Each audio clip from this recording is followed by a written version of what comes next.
So last weekend, my cousin Derek invited the family over for what he described as a gourmet backyard cookout.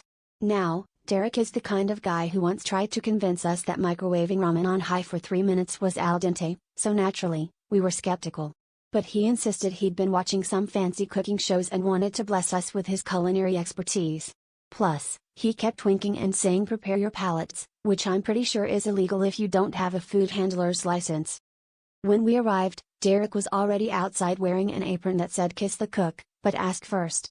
On the table were hot dogs, but not like the normal kind. These were carefully sliced in half, lined up on gluten-free buns, and topped with what he called artisanal mustard foam, aka, yellow mustard he'd shaken up in a Tupperware until it got bubbly.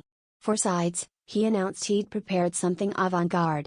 We all exchanged glances, bracing ourselves, as he brought out several empty glasses and carefully set them in front of us. With a flourish, Derek explained, "This is my deconstructed water. It's all the components of water, separated for maximum hydration appreciation."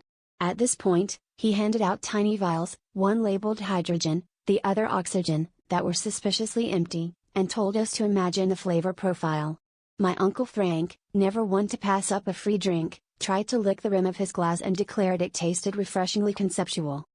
After dinner, Derek asked for feedback on his gourmet meal, but before anyone could answer, my little sister piped up, "Derek, your hot dogs were okay, but if you're ever on MasterChef, just remember, Gordon Ramsay doesn't serve imaginary soup." The rest of us agreed he should stick to cereal, at least until he finds a way to deconstruct milk,